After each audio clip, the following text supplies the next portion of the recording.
Bom dia a todos, meu nome é Júlia, para quem não me conhece, sou de quadro, músculo, e hoje a gente vai falar sobre a introdução à ressonância magnética.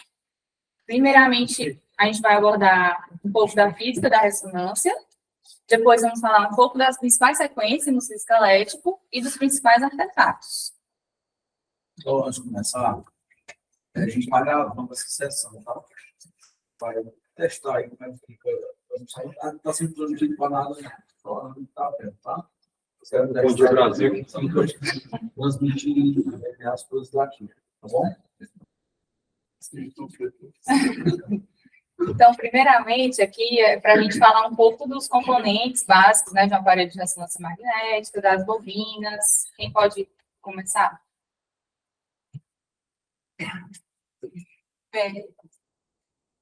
A ressonância magnética, ela usa um dos principais prótons que a gente tem no corpo humano, que é o hidrogênio. Ele está presente, nosso corpo é formado de 70% de água, e a água tem muito hidrogênio, né? E além disso, todas as proteínas, tudo tem hidrogênio nessas moléculas. O hidrogênio é uma carga positiva, é o próton, né? Então, ele fica em movimento, e se eu tenho uma carga em movimento, eu tenho um pequeno magneto. E aí, esse magneto, ele, quando é colocado no corpo humano, ele não tem, o ímã da Terra, ele não tem capacidade de alinhar. Então, a máquina da ressonância magnética coloca... Só para complementar o que a Alessandra está falando, essa primeira imagem em cima, ela... Pode ficar certinho, por gentileza? Sim. Totalmente sim.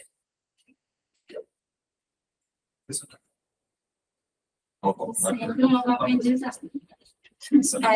Representam o aparelho de ressonância magnética, digamos assim, né? Seria uma gaiola de Faraday, que possui magneto, bobina de radiofrequência, bobina de gradiente. Quando ele cita aqui os receptores, o que seria os prótons, né, que ela falou, aliás, o hidrogênio, né? Que seriam os receptores da radiofrequência. Para eles se alinharem. Isso. Né? E aí tem o computador, né, que também vai emitir de volta os pulsos de radiofrequência, né? E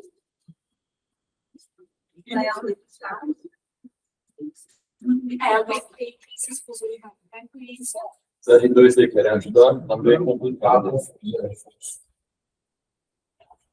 Bora, Marinho, começa lá. Para que é que serve o campo da ressonância e como é que ocorre esse negócio de pulso de radiofrequência e a recepção?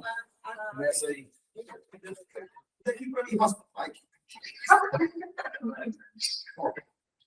A gente vai pegar um magnético, certo? Na sala de ressonância, para alinhar o eixo do espinho de hidrogênio, certo? A gente precisa alinhar esse hidrogênio com pequenos ímãs microscópicos, né? Atômicos. Eles também produzem campo magnético, imperceptível. Esse alinhamento, a gente precisa alinhar o eixo do hidrogênio para a partir daí a gente poder, a partir da radiofrequência, a gente vai mudar o eixo desses hidrogênios plano transversal, que é o plano longitudinal, para o plano transversal, que é nesse sentido, certo? Quando a gente emite a radiofrequência, a gente vai, esses hidrogênios eles vão mudar de plano, certo? E a partir de quando ele desliga a radiofrequência, quando eles vão voltar ao plano longitudinal, eles vão emitir o sinal. E a partir de cada substância do nosso corpo, tem uma quantidade diferente de hidrogênios livres, não é hidrogênio ligado à molécula, é hidrogênio livre, de hidrogênio. E a partir dessa mudança de fase, né, ele libera o sinal. E aí, lembrando que esses prótons de hidrogênio, ele contém um campo magnético pequeno. E o magneto é um campo magnético grande que tem a capacidade de gerar uma força para alinhar esses prótons paralelo e antiparalelamente ao campo magnético de maior força. E aí, como tem um campo magnético, ele vai gerar uma corrente elétrica. Então, a lei de Faraday, a corrente elétrica vai gerar um campo magnético E aí o magneto tem a capacidade de gerar esse campo maior e aí poder alinhar os hidrogênios de forma paralela e antiparalela ao campo magnético principal. No caso, os hidrogênios, antes de estarem submetidos ao próprio campo magnético, eles estão em um movimento chamado movimento de precessão, né? Que é um movimento que eles Vou estão, passar para esses slides, certo? Vou passar para esses slides para vocês falarem um pouquinho melhor do spin, né, e do momento magnético, já que o Heitor já começou a falar um pouco. Tá? Então, o hidrogênio é como se fosse um. Aliás, você está falando já.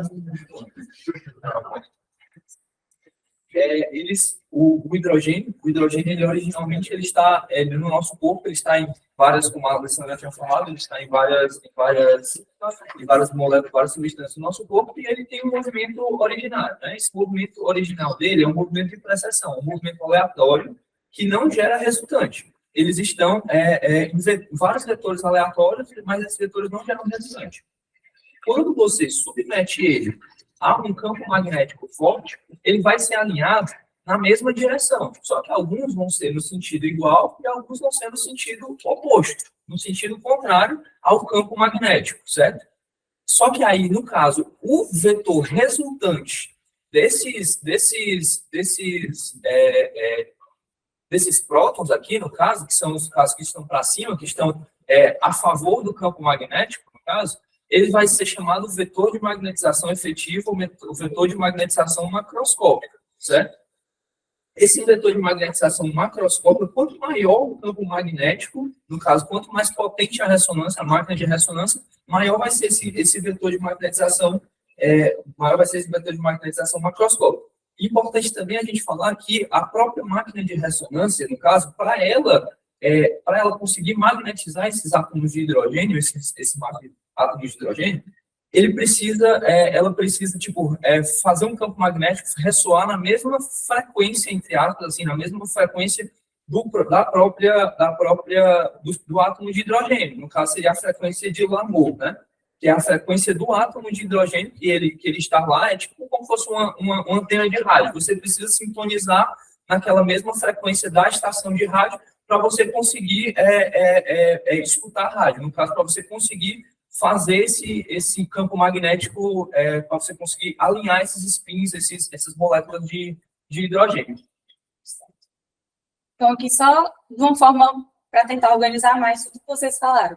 Né? Alguém quer dizer o que acontece, o movimento de spin, que Aí a gente tem, primeiramente, o próximo, né, o hidrogênio, justamente como o Heitor começou a falar, vai se giram em torno do seu próprio eixo, ou spin.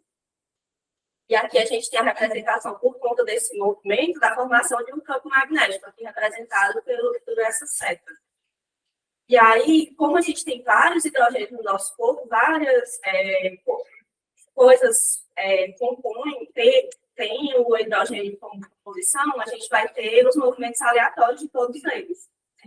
Porque são milhões e milhares de próprios movimentos. E aí, vão ter várias representações desse campo magnético, né, aleatórios, como já foi falado. E eles vão acabar se anulando entre si aqui nessa representação, porque o campo magnético da Terra não é suficiente para ordenar todos esses campos aleatórios. E aí, quando a gente submete a um campo magnético da ressonância magnética, a gente vai ter a estabilização desses vetores, a anulação de alguns e a sobrevivência, digamos assim, de um vetor resultante, que vai culminar no vetor de magnetização efetiva, representado por essa seta. certo. Por que tem algum vetor que é para baixo, hein? Eu não sei se alguém comentou. Direção e sentido, né? Direção e sentido. Por que ele está indo para baixo? Porque a força dele é mais forte do que o virado para cima. Exato. Na verdade, a força dele é maior do que os demais, por isso ele alinha o eixo, mas ele não alinha o sentido. Então, todas as representações vão ter, depois a aplicação do campo magnético, vão ter esse vetorzinho para baixo, que tende a ser, claro, menor, né, do que para cima, para alinhar o eixo. E aqui também, novamente, como eu já tinha falado, sobre o movimento de precessão. Só falar um pouquinho melhor ali do flip angle, do pulso de radiofrequência? Alguém? Então, o que acontece? E aí? Os hidrogênios, quando eles estão alinhados, eles estão todos paralelos, beleza. O que acontece depois que eles estão em alinhamento, você, no processo de realização de imagem, você faz um posto de radiofrequência que vai flippar, ele vai inclinar ele com um certo ângulo. Esse ângulo pode ser 90 graus, pode ser 180, pode ser entre os dois, pode ser qualquer um que a gente quiser. Certo? Quando você faz esse movimento, os ímpetos, depois, eles vão fazer um movimento chamado movimento de precessão. Por que isso acontece? É similar como acontece com um peão. Quando você gira um peão, depois de um tempo, ele vai ficar girando entre si, recorta o eixo, até depois ele cair. Isso é por conta da gravidade, e pelo mesmo motivo que acontece no peão, acontece no campo magnético, por causa da influência do campo magnético. Quando você tem o pulso de radiofrequência, nós temos dois vetores principais que a gente vai usar para calcular a imagem. Um vetor é o longitudinal e o outro é o transversal. O transversal ele vem no sentido em que o movimento de precessão está acontecendo. Então, às vezes ele vai ser positivo e às vezes ele vai ser negativo, porque o peão vai estar, o mesmo movimento do peão, ele vai estar girando, então às vezes ele vai estar inclinado em direção à bobina, às vezes ele vai estar afastado em direção à bobina. Tá certo? Esse vetor longitudinal, ele é referente, a gente vai ver depois, que ele vai ser referente ao tempo T1. E o movimento, aliás, o vetor transversal, ele vai ser referente ao T2. Tá certo? Só adiantando isso. Mas um vai ser em relação ao tempo, o outro vai ser em relação ao tempo. Esse traço que fica deitado no eixo do Z. Então, o longitudinal, que é o Z, que é esse que está para cima, na verdade, é horizontal. É o tal passo que está deitado. Esses planos são puramente por convenção. Uma coisa que eu não mencionei ainda, quando você tem um movimento depois que você faz aplica o vetor de radiofrequência, se você fizer um ângulo de 90 graus, o eixo longitudinal vai estar zerado e o transversal vai estar no seu movimento máximo. Aí, depois que isso acontece, eles vão tender naturalmente a retornar para a posição inicial que eles estavam, que é alinhado com o V0. Tá certo? Esse movimento, quando é do longitudinal, a gente chama de T1, e o que acontece é que o transverso volta a se tornar zero, né, porque no movimento inicial ele é zero, ele é o T2. Esse movimento que está ativado, está inclinado, é o T2. Processo de relaxamento. Relaxamento T2, o decaimento T2 e o outro é a recuperação T2. Recuperação porque ele já era alto antes, então ele vai recuperar o valor inicial dele, 100%. Agora eu vou cansar de Certo, voltar para casa. mais para frente a gente vai falar disso aí. Vamos agora só falar também dos pulsos. Dos tipos de pulsos de radiofrequência. É o que ele acabou de falar, né? Mas mostrando. O curso de radiofrequência pode ser de 90 a 180 ou um ângulo de inclinação, um ângulo alto, né? Que aí, esse ângulo alto a gente vê muito no gradiente, né? Gradiente E se você pode aplicar esse pulso de 180 para fazer um flip desse vetor aqui para o negativo. Isso vai ser útil depois para a sequência zero. Exatamente. E o que acontece, então, como vocês estavam falando, quando esse pulso de radiofrequência ele cessa, né? Ele é desligado. Então, o que acontece? No caso, quando o pulso cessa, quando o pulso de radiofrequência acaba, eles tendem a relaxar, né, e voltar para o eixo original, certo? O nome disso é a perda de coerência de fase, certo? Ou defasamento dos spins, né, no caso. Eles vão relaxar e vão tentar voltar eles vão relaxar e vão tentar voltar para a posição original em que eles estavam antes, certo? Isso quando eles Isso aí é que vai fazer, no caso, como o Yuri estava falando, o T1 e o T2. No caso do T1 vai ser esse relaxamento no eixo longitudinal, e o T2 vai ser esse relaxamento no eixo, o T2 vai ser um relaxamento no eixo transversal. Perfeito. E aqui, o que é que os gráficos estão representando com relação ao... Qual é o T1 e qual é o T2? Primeiro é o T1, Mas por quê? porque volta quando está liberando a energia, é padronizado até antes de voltar todo, né? Ele volta até os 63% Isso é o T1, né? do T1. O que acontece é que você sabe que isso aqui é o T1 porque ele está fazendo um movimento positivo, o gráfico está indo para cima. Então, depois de um pulso radicalmente de 90 graus, o eixo longitudinal, o vetor longitudinal, ele está zerado e ele vai se recuperando para 100%. Então, ele vai voltar a alinhar com o V0. E esse tempo aqui, para cada tecido, porque existe um T1 para cada tipo de tecido, água, gordura, paínula cerebral, existe o tempo em que essa recuperação, aliás, volta a 63% do valor original dela. Isso aqui, por padrão, é chamado T1. O número, 63%, é só porque nesse nível aqui, eu acredito eu, que seja onde há o maior contraste entre cada tecido. E é o mesmo tipo, analogamente, ao T2. Tanto é que 63% mais 37% da área. Só que o eixo T2 é o transversal, né? À medida está diminuindo a angulação, porque os vetores vão se anulando quando está liberando energia. Importante falar também como está esses eixos longitudinal e transversal. O T2, como ele atua só no eixo, no caso, no eixo transversal, para acontecer o T2, ele depende só do tempo, não a perda de energia, certo? Ocorre pela heterogeneidade do meio, o T2 vai acabar acontecendo. Já no T1, como ele tem que fazer o relaxamento longitudinal, acontece que há uma perda de energia nesse fenômeno, certo? Acontece justamente pela heterogeneidade do próprio campo magnético, que ele está submetido. Certo.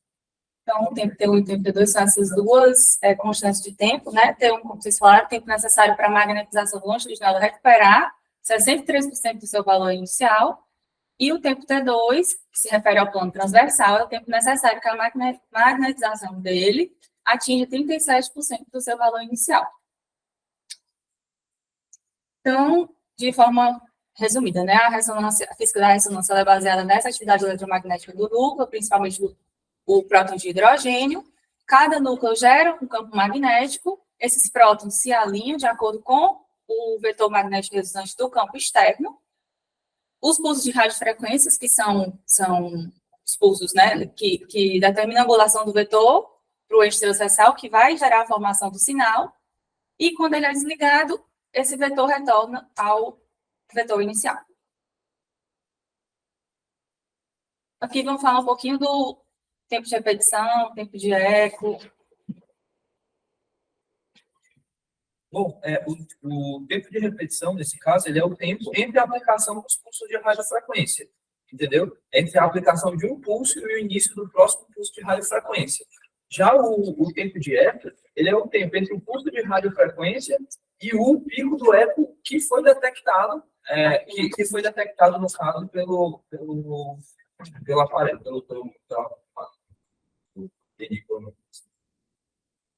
E o tempo, como é que a gente diferencia, assim, de acordo com o tempo de cada, né, como é que a gente vai diferenciar, assim, para gordura, para água, porque isso tudo vai afetar o contraste da imagem, né? Alguém saberia?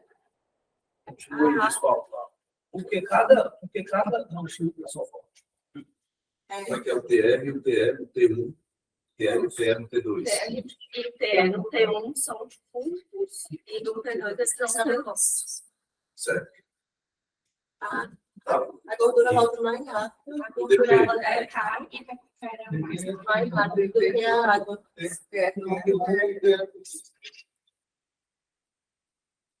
O que acontece é que você consegue mudar o TR e o TE como se fosse dois parâmetros independentemente. Então, nunca você vai ter uma imagem T1 pura, nem uma imagem T2 pura. É impossível, matematicamente. Então, o que você pode fazer é fazer uma imagem ponderada em T1 ou uma imagem ponderada em T2. O que acontece na imagem ponderada em T1 é quando os tecidos têm a maior diferenciação de contraste no T1 deles, nesse caso. O que vai acontecer nisso, no caso do T1, em um TR curto. Porque se você imaginar um TR longo, se você aplicar um TR longo, a recuperação dos vetores já vai ser 100%. Então, você não vai ter diferenciação. Vai ser aqui no final do gráfico. Entende? Não vai ser a imagem ponderada, entende? Pelo mesmo motivo, em T2, nesse caso, você vai ter uma ponderação maior em T2 se você ter um TE longo. Aqui, se você tiver um TE curto, você não vai ter tempo para o decaimento do vetor transversal fazer uma diferença boa de contraste entre os dois tecidos. Então, ele tem que ser acurado. Você ponderar em T2, ele tem que ter um TE longo. E se você mudar os parâmetros para ter um pouco de T1, um pouco de T2, você vai ter uma sequência que é densidade de prótons, que não vai ser nem T1, nem T2. Você vai ver, na verdade, Isto, assim. Não, você vai ver a densidade dos prótons como então, se tiver uma imagem. Sim, tem nem sinal aqui, é uma coisa intermediária. Não, Você tem a densidade de prótons do tecido. é importante, nesse caso, a densidade de prótons que você vai ver é o quanto o prótons vai ter em cada tecido. Então, E ali em cima, só para explicar, quando um fluxo de radiofrequência é aplicado no vetor de magnetização líquida, ele é invertido em um ângulo que produz dois componentes de magnetização, longitudinal e transversal. E à medida que a magnetização transversal precede em torno de uma bobina receptora, ela induz corrente. Quando o gerador de radiofrequência é desligado, ocorre a recuperação de T1 e a queda de T2, e o T2 é aquele primeiro. E só para complementar, em relação a essa parte da densidade de prótons, o sentido dela, a formação da imagem, se dá justamente pela diferença da quantidade de prótons que ocorre nisso. Quando eu tenho um T1 longo, as cargas que têm um peso molecular grande, ou seja, elas têm uma grande quantidade de prótons, elas vão tanto acumular muita energia, como ter a capacidade de voltar. E com o tempo curto do TE, eu consigo captar essas regiões que vão ter uma maior quantidade de prótons. Por isso que o sinal vai estar alto nos elementos que têm maior quantidade de prótons. Então, assim, só para definir esse conceito. Perfeito. Então, como vocês falaram, né, o TE é o tempo de repetição, intervalo entre os pulsos de radiofrequência, e vai determinar o grau de relaxamento T1. E o TE é o tempo de eco, o intervalo entre o pulso da radiofrequência e o surgimento, né, a geração do sinal, e determina o declínio da magnetização transversal T2. Ambos esses parâmetros, como eu falei, afetam o contraste das imagens, pois oferecem esses diferentes níveis de sensibilidade para as diferenças dos tempos de relaxamento de cada tecido. E ali embaixo, resumindo, né, o T1 vai ter um TR e um TR curtos, T2, um TR e um TR longos, e o DP, um TR longo e um TR curto. Agora vamos entrar na parte das sequências de pulso. Aí eu queria que são duas. Queria que qual é a primeira e qual é a segunda. A primeira, no caso, que é basicamente o que a gente já vem falando, né? A gente vai ter o eixo longitudinal, vai ser medido o radiofrequência, vai inclinar para o eixo transversal, 90 graus, e aí, posteriormente, vai ter um eixo de inversão, 180 graus. Aí o sinal ele vai ser emitido quando estiver meio que voltando a questão do sinal para captar a imagem nesse ponto aqui chamado de pulso de eco, certo? O tempo, como foi falado, né, entre o pulso de radiofrequência inicial até o outro pulso de radiofrequência inicial, é o tempo de repetição, e o tempo de E um pulso inicial até a captação do pulso de eco é chamado de tempo de eco. Esse primeiro aqui, nesse sentido, fazendo um pulso de 90, depois uma inversão de 180, e captando no eco, é o spin eco, que é um pouco mais antigo, né? Por ser muito longo, um pouco usado atualmente. Aí o que é feito mais hoje em dia, né? Que é o first spin echo, o pulso de spin echo. Vai ser medido primeiro aquela radiofrequência que no eixo de 90 graus, vai ter depois o 180 e o eco. Só que a partir daí vão ser emitidos sequenciais pulsos de 180, ou seja, vai inverter, vai captar no eco, vai inverter, captar no eco e assim sucessivamente. E você vai conseguir formar imagens mais rápidas, que vai demorar menos tempo para o exame ser feito, e não precisa de todo esse processo que vai acontecer novamente. Ou seja, em um TR eu tenho vários TRs, né? Então, eu vou gerar um único TR em várias imagenzinhas.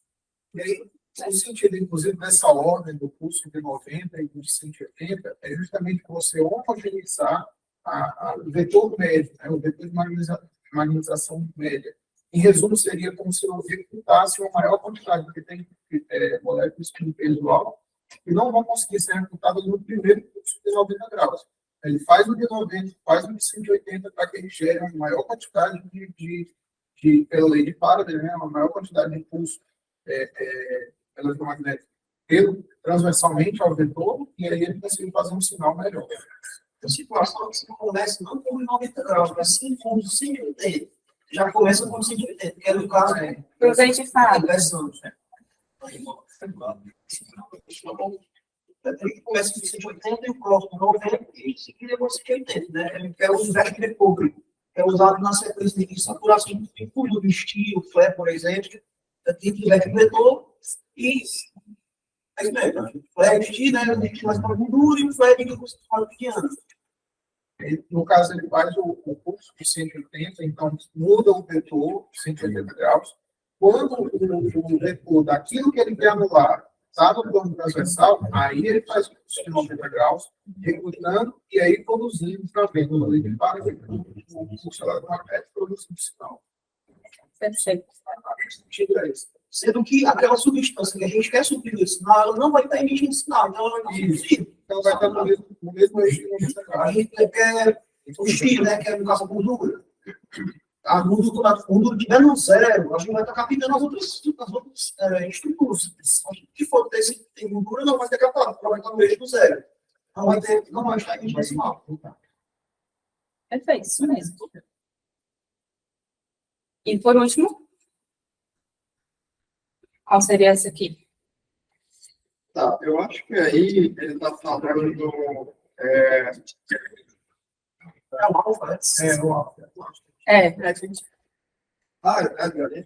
Eu vi outras coisas aqui, porque imaginei que a gente estivesse falando da codificação. Mas se for o ângulo alfa, ele quer, seria para falar da sequência de gradiente. Em vez de fazer um curso de 90 graus ou de 180 graus, ele faz um curso com um ângulo alfa, e aí ele consegue fazer uma aquisição mais rápida, porque ele vai ter um tempo de recuperação mais rápido. Lembrando que esse angular é menor que o graus, né? É isso mesmo, por definição. Você consegue usar um ângulo específico para poder fazer saturação de tecidos específicos, dependendo da angulação. Isso, perfeito. Isso. Então, o pulso, né, alfa, o pulso alfa, ele fala, né, que gera esse flip angle, que como vocês falaram, tem que ser menor que 90. Com esse flip angle menor em relação às sequências convencionais de spin echo, a gente pode utilizar um TR mais curto. E com o TR mais curto, as aquisições, consequentemente, são mais rápidas, justamente por esse combo de um ângulo, um flip angle melhor que 90, um TR e um TR pulso. E ela utiliza o gradiente do campo magnético para adquirir o eco e tem maior sensibilidade a efeitos de suscetibilidade magnética. Por que ele tem maior suscetibilidade a efeito? Por que ele tem maior sensibilidade a esses efeitos de suscetibilidade magnética? Do que do meio? Que é aquele que tem maior sensibilidade a esse efeito, suscetibilidade magnética. E normalidade, né? Mas é o contrário.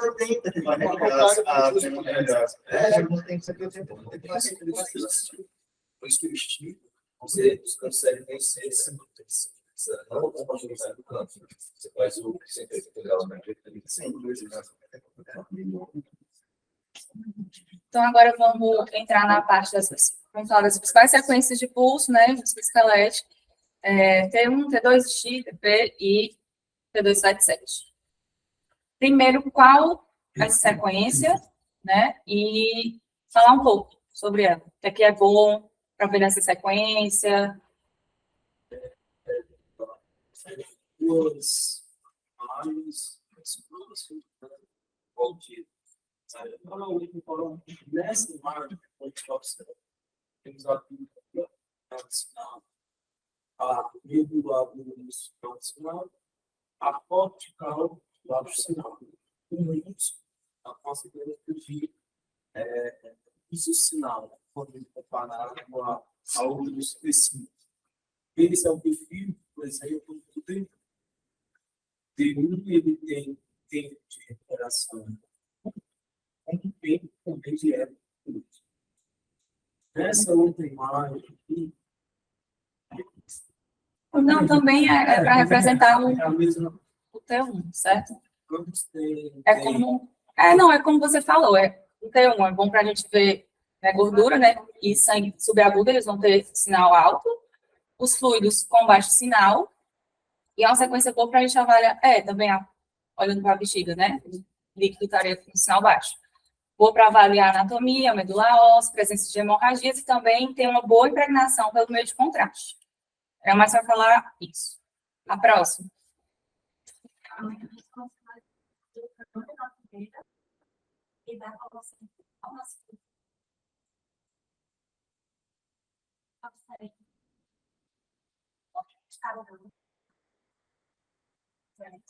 A gordura que faz o sinal, não tão alto, substância branca, um sinal um pouco mais serioso, e aqui são características de um estimados tolerados em T2. E aí o T2 tem um tempo de reparação e o T1. E são sequências boas para avaliar fluidos. Né? A gordura vai ter um sinal não tão alto. E também a avaliação de Isso, exatamente. Próximo.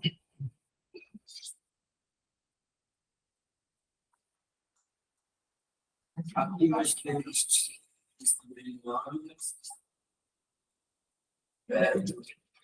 as imagens da bacia, outra do joelho, aqui um pouco coronal, ponto cervical. A gente observa, quando a gente compara as outras imagens, que elas são um pouquinho assim, grosso, mas é meio mais granulado, se tivesse um pouquinho mais bonito. Isso, tem A bexiga também. a bexiga também, que ela não é tão escura como o T1 e nem brilha como o T2. Então, ela é muito intermediária, como perfeito. Certo? PP, ele geralmente tem um tempo de repetição longo, intermediário longo, tempo que é alguns pessoas conseguem, a partir do PP, transformar, não fica igual transformar em T2, lá na macro, ou transformar em T1, dependendo da regulação do aparelho. Mas não fica como se tivesse a precisão pronta. Porque ele é um estudo, né? Ele tem elementos diferentes e Então é isso. Como ela falou, mistura de T1 e T2. O contraste se dá devido a essa diferença de próton, né, nos tecidos. É uma sequência bastante utilizada em músculo esquelético. A gente vai ver esse sinal menos intenso dos fluidos e o músculo com um sinal mais intermediário.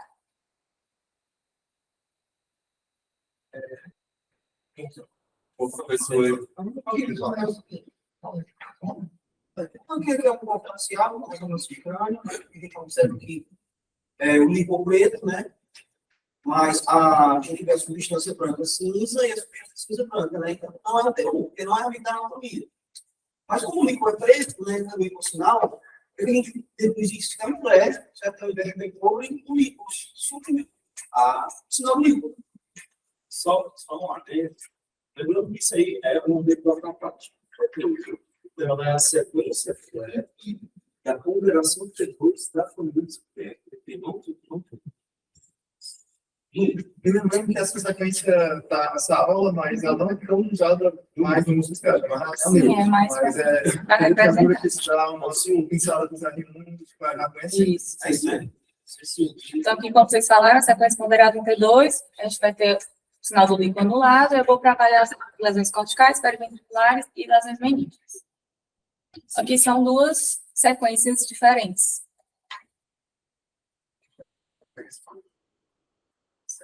É isso aí mesmo, vai. Então, a gente tem.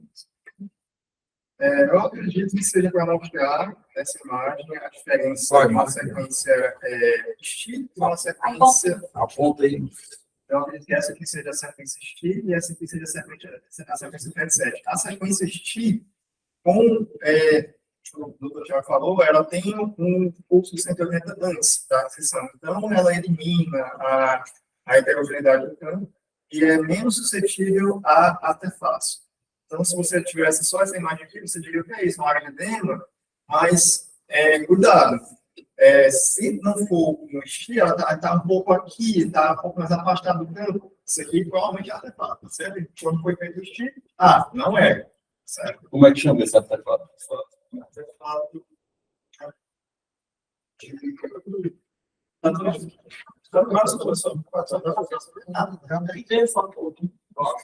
Por que esse artefato acontece de saturação? Por que na sequência FET7 ele acontece?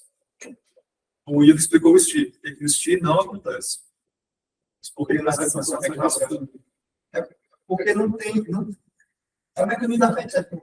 Isso, é o mecanismo da FET7. Acontece o seguinte: tem um ângulo conhecido, certo, da gordura de processão, em que a bobina emite a radiofrequência e somente o sinal da gordura é suprimido. Ele volta para o eixo zero e não emite sinal. Então, a sequência gradiente, né?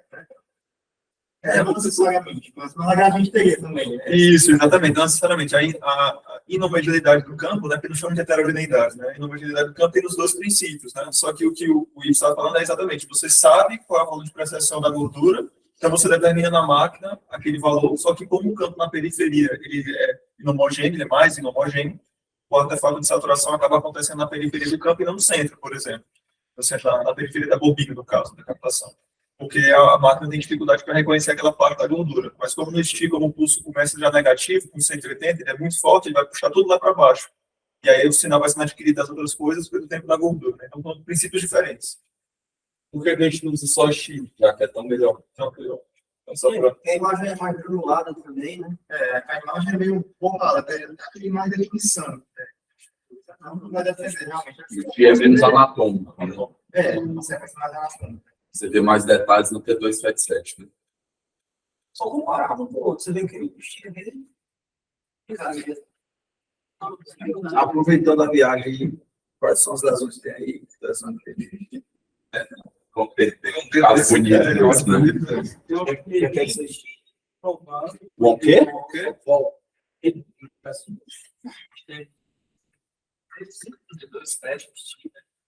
Essa região essa região de fatores Pensar um pouquinho. isso não, esqueci. Eu estou perguntando só do nativo, só da tíbia do no calvão, verdade. O que é isso aí? Aí ficou assustado. Não, é porque eu me assustei aqui. Aí quando eu vi, aqui não tem dele. É o artefato. Meia hora falando do artefato, a gente vai falar daí. Aqui não tinha.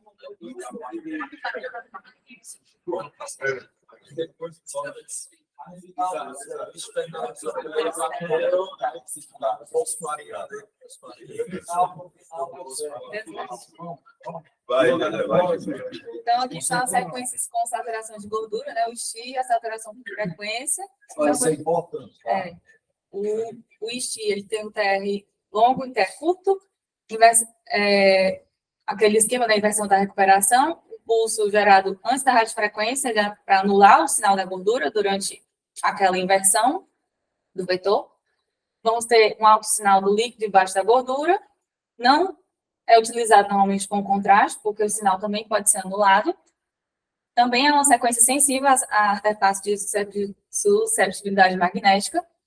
E na saturação por frequência, uma seleção por frequência, ela emite um pulso que elimina um determinado tecido conforme a frequência e preserva o sinal dos demais tecidos.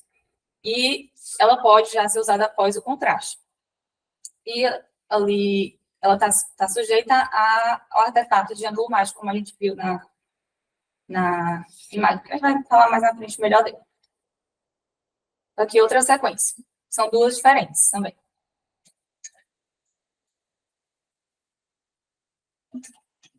Está mostrando um T2 de saturação de gordura e aqui um gradiente L.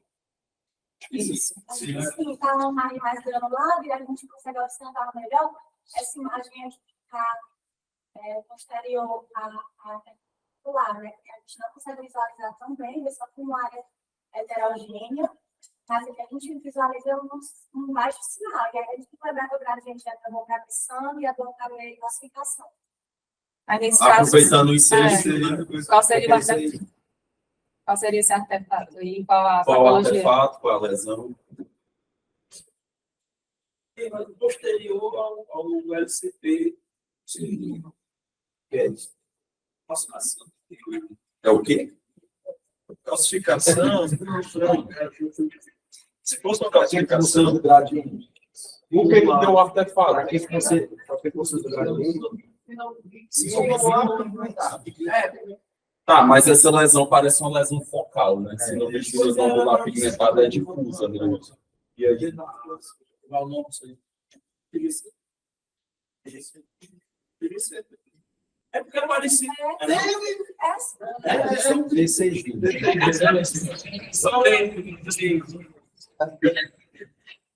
Não, mas nem inglês. Em inglês é G, é GCP.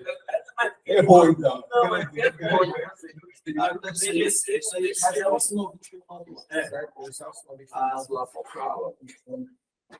O bolo de sangue gigante para ele. E por que dá o artefato e como é o nome do artefato? Por que não aparece aqui e aparece aqui? Isso, depósito de mosterina. Parece maior. Tumor tem nosso novial de células gigantes, né? Ah, sim. Então, são sequências de gradiente F, né, que geram a magnetização transversa e um flip angle menor que 90, TR variável, TR curto, e esse flip angle variando de 5 a 20. É sensível também a alterações locais do campo magnético e são boas para avaliação de cartilagem, hemorragia, classificações como a gente viu, em hemorragia subaracnoide e no vestíbulo nodular pigmentado, como era o nosso caso.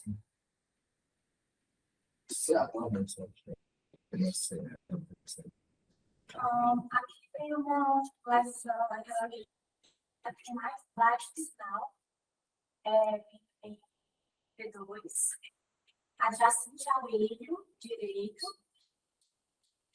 não, é o estilo. É o estilo. Aqui é um estilo, tem um T2. Aí é uma lesão T1. Esti coronal, esti axial. Tem coronal axial e Marina, eu acho que tá difícil, porque eu acho que são T2 puro, viu?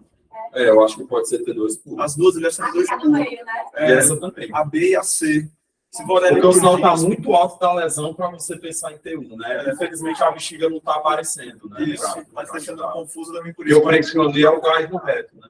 O disco internet tá. E bom, olhando para o isso. disco, olhando para o disco, não, tá bem mais alto. Então, ali é um estilo, né? Começa de novo, vai. 5 para baixo. Coronal, Esti e T2 sem sacas. Isso. Aqui também acho que é um T2 sem Sem sacas. sacas. Um Esti e um Não, T2. não.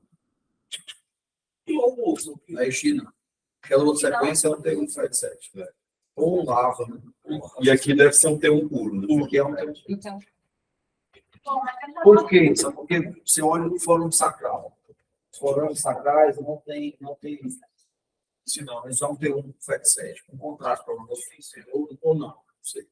Mas eu acho que a intenção era mais mostrar o ADC, né? Certo, mas explica, com certeza, mas e a lesão, que tipo de lesão? Não, aí ela escreveu a lesão. Sim, lesão sólida, cística. Eu acho que um pouco heterogênea, né? Heterogênea, não chama de cística. Você tem um T2. E ela tem mais final, ela sobe. É uma lesão sólida. Lesão sólida, eu acho que ela tá. Não sei se ela é da estria. Olha o axial. O axial. Não, da musculatura. Não, Isso. Acho que ela. Certo. E aí, Fez a difusão. fez a difusão, aí investiu. valor de ADC ali. Com um ADC muito baixo. E aí a gente sabe que os valores de ADC baixos e os regulares são mais tipo, mas não existe um valor fixo, né? Tem artigo que mostra 1,4, tem artigo que mostra 1,1. Mas o que a gente está querendo mostrar aqui é que você tem a difusão e restringe, e tem relação ao ADC e restringe. Então, é uma lesão suspeita, uma regularidade. Perfeito. Restringe o quê? O que significa a difusão do ADC? O que é que está restrito? Assim, a difusão se baseia principalmente com ácido de hidrogênio muito alto, mas principalmente pelo movimento Brown, que é aquele movimento da água livre, da água no tecido. Né? Aqueles tecidos onde há com alta celularidade, a água ela vai ficar meio que com alta celularidade ou grande, quanto é a concentração de proteína. A água ela vai ter uma dificuldade de movimentação. Daí a representação na difusão, que é uma sequência da moderação de T2, ela vai apresentar um alto sinal. Enquanto tem uma APA ADC, quando há essa difusão, ela vai apresentar um baixo sinal. É isso. Restrição à difusão. Porque eu Não vai tirar da ADC. baixo sinal de difusão e baixo sinal no APA ADC. Na difusão, ele faz pulsos de gradiente antes do pulso de centímetro integral. Então, nisso, quando você tem uma movimentação no fluxo de prótons naquela região, ele acaba que não, esses prótons não são atingidos por essa mudança do gradiente. E aí, o ADC, ele é um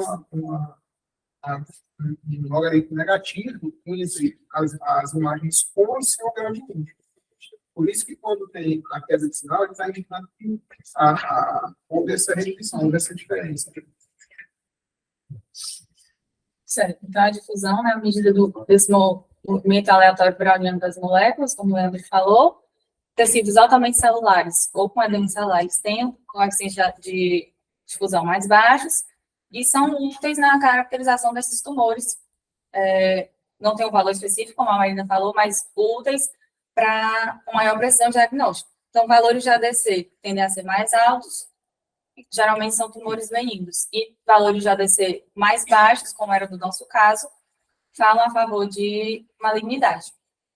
Aqui é uma tabela só para representar mais ou menos a diferença dos benignos e dos malignos e os valores médios, né, de ADC, mais altos e mais baixos.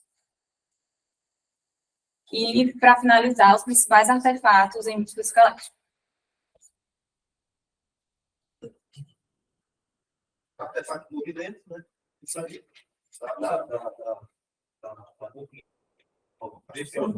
Acho que são dois, um é movimento, Um movimento. e o outro é especificamente. O movimento da esquerda, lá, Só que a gente está mostrando o artefato e está tentando fazer aquilo.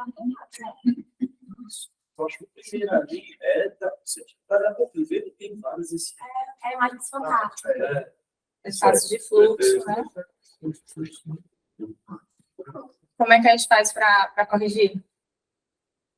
Mas faz sequência de gradiente, para a gente para Isso. pegar em vários. E a seta estava apontando o que ali? Pois é. a seta está apontando o quê? Tem uma seta no A Maria. Você não dá certo.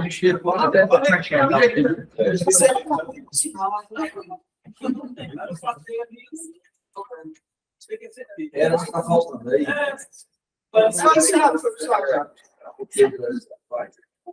Sim, aí.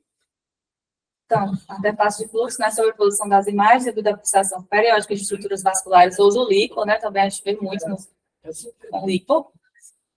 São sequências com saturação de gordura, elas também podem gerar artefatos semelhantes, e a correção, como foi falado, com sequências de gradiente nulo ou com bandas de saturação.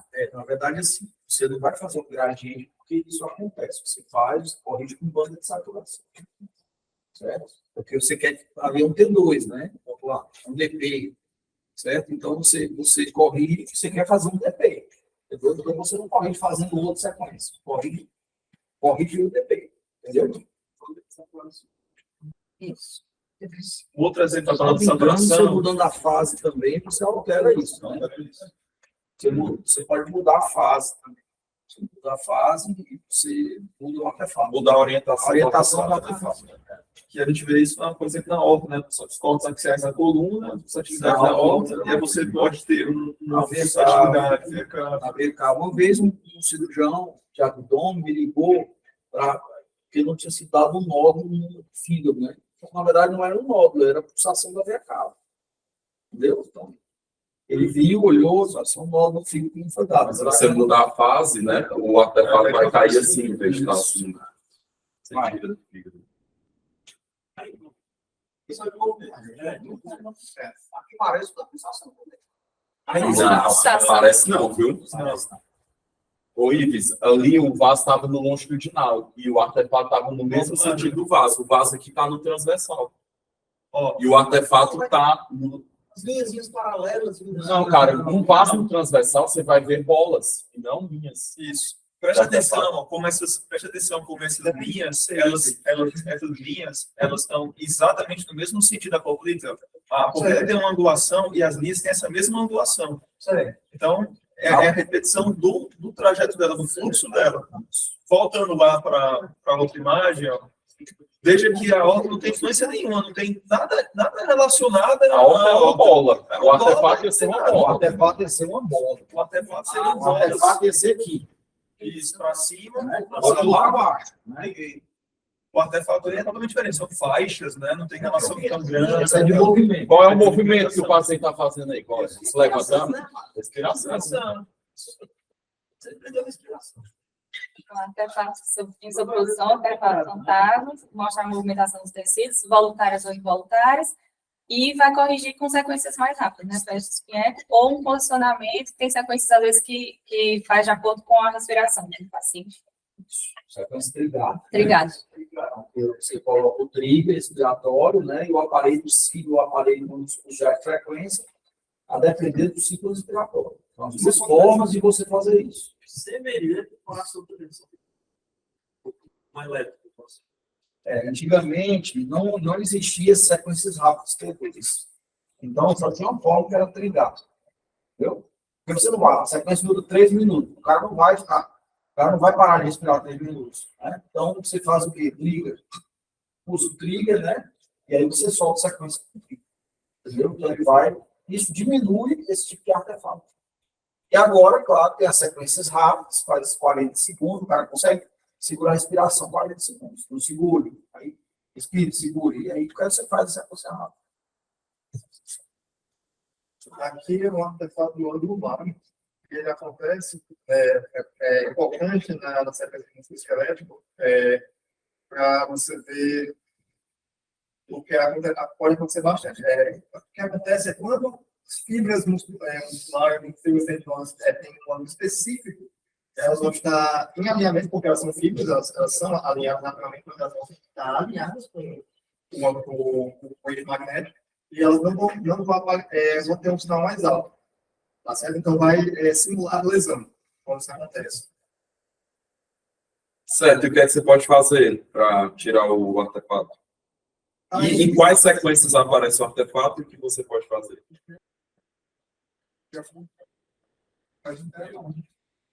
Sequência T2 é a função. Sequência T3 é a função. Você aumenta o TE para poder tirar o artefato. Porque se ele acaba, isso acontece muito no ombro, né? É na patelar também. Patelar, ombro, né? Outra coisa que você pode fazer é mudar o posicionamento, né? Segue aí. Então, não vou repetir, né? Mas os locais mais frequentes, como falaram, a porção proximal da LCA, a inserção tibial do tendão patelar, cartilagens, tendão do supra e o complexo da cartilagem triangular. E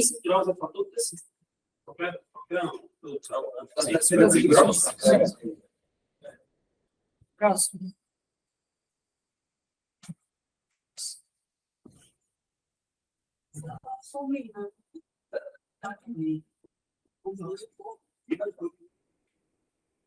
Qual é a diferença de marcador? Do lado, Senão é mais bonito. Tá. E aí? De quê? A bombina também, bombina local. Bombina local. E aí o que faz? Colocar aquela bombina local, né? Para poder tirar mais esse ruído, né? Da imagem. Certo. Isso aí, eu acho que o primeiro foi feito com anti-abdômen, a segunda foi anti-joelho, não é isso? Acho que é uma possibilidade. Outra, e se pode feitar duas com bombinha de joelho? Qual foi o problema? Como aumentou o fóssil, aí a imagem ficou ruidosa. A diferença. Tá, vamos dizer que o treco estava com pressa. A Ele botou espessura tudo. está maior, então aumenta o meu ruído. Não, as pessoas que você diz o corte? sim. Não. Aí não aumenta o ruído. Tem a ver com o Nex, né, no caso? Ou Nex. Aí ninguém falou em Nex até agora, né? Justamente para diminuir o ruído. Na verdade, é para você aproveitar mais o sinal que aquele primeiro pulso pode dar. Né? Você não dá vários pulsos de 180 depois, né? Cada vez que você repete aquilo, é um Nex.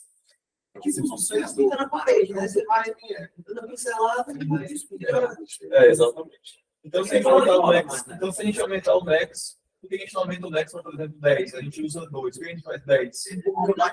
tempo longo. Tempo é uma coisa, e outra coisa. E a outra coisa, não adianta. Perfeito. Que passar 10 demorou de 5 na parede. Chega um ponto que você pode aumentar Pincelada lá. Se a parede já está brilhando, para que passar o tamanho? É porque o sinal vai caindo, né? Você não pode aproveitar infinitamente aquele novo fluxo, vai dando um sinalzinho menor. Então você não pode aumentar ao máximo, né? No máximo 3, 4, Quando é fase lançada a bobina ao campo, né? Mas aí, volta aí, Johnson. É assim. Na prática, quando você tem um problema com eles, pode ser só a bobina dele, né? Às vezes até o conector da bobina, certo? Então, digamos que está usando a bobina de joelho, então está usando a bobina correta, certo? Então, o que é que gera um ruído desse? Às vezes você tem uma homogeneidade do campo, às vezes você tem alguma coisa dentro do campo que está gerando isso. Às vezes o conector da bobina está quebrado, ela não colocou o conector direito, ela vai lá e colocar o conector direito. Isso é uma prática, né? Outra coisa que gera ruído alto é espessura de corte fina demais. Então, se eu faço uma técnica, eu faço piné. Se eu faço uma espessura de 1, tá entendendo? Uma estrutura grande como o joelho, isso vai aumentar, isso diminui o sinal ruído, diminui a qualidade do exame. Então, não adianta fazer sequência fina demais para estruturas grandes demais. Você vai, quando a gente inventa de fazer, às vezes, vai fazer mais fino. Esse fino tem limite. Tem um limite. O de hidrogênio de cor, né? Então, a qualidade de sinal. Exatamente. E o NEX, né? Que o NEX, o que melhora a qualidade? A espessura adequada, né? A estrutura que você está vendo, a quantidade de NEX que você usa, né? São as coisas que eu lembro, assim. Então, deixa eu só concluir meu raciocínio. Quando eu tenho um corte muito espesso, eu aumento. Não, quando eu tenho muito fino, eu tenho muito ruído. Quando eu tenho muito espesso, corte muito espesso. Aí você vai perder a resolução. Você pode, mas não fica muito. Você pode ter muito sinal. O que é o sinal? O sinal é a nitidez da imagem, certo? Isso a relação sinal-ruído é exatamente essa. Quanto maior o sinal-ruído, vai a 100, 120, 100%, mais qualidade na imagem eu vou ter, mais nitidez na imagem eu vou ter. Isso eu consigo também se eu aumento o FOV e se eu aumento a espessura de corte. Acontece que eu também posso perder resolução espacial. Você pode ter muita nitidez, uma imagem muito fina, mas sem resolução espacial. Vai, cuida. Próximo. Acessibilidade magnética.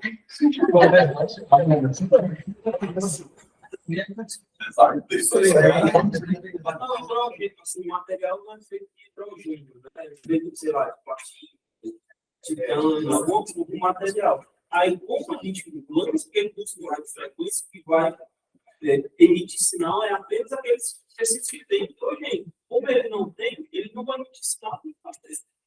Mas é um preto com ausência de sinal. Mas não é só isso. Não. Ele tem Mas Tem a homogeneidade do campo gerada por aquele material. Mas ele muda porque ele está redondinho. Quando a gente quer que fique só preto, a gente já usa uma nova sequência para diminuir aquele artefato. É o Maverick. Aí você tenta deixar o negócio só preto. Então, aqui é onde passa o suscetibilidade magnética. Objetos metálicos são os principais causadores, como a gente viu, implantes ortopédicos, aparelhos dentários, e piores em sequência com TE longo e gradiente. Aqui, isso. Qual é? Mas qual é? Qual é o Maverick?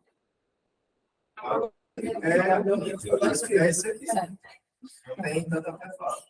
Vai estar um pouco mais desfocado também. Mas Menos, né? Tem menos nitidez, né? Menos nitidez. Os sinais desfocados. E aí, o que é o Maverick, né? Multi, aqui, nanã. Não, isso aí que eu não venho da corrida, não. Multi, Fala com eles aí. multi, aqui, verbal, não sei falar. É uma sequência especializada para minimizar esses artefatos metálicos, né? De poder avaliar melhor as estruturas. Pacientes nessas situações. São sequências 3D, faz espinheca, e ela utiliza volumes sobrepostos, distintos, de deslocamento em frequências diferentes. Na GE, o nome dela é Maverick, mas na Siemens é essas CMAC, né? Que é Slice, Encode, For Metal, que é outra técnica que esse gradiente de codificação é utilizado um gradiente de codificação adicional associado a uma sequência de eco-rotação rápida. E aí, quando a gente associa a Maverick com essa CMAC, essa Maverick SL, que era a do caso. Deu para entender mais ou menos. E era isso.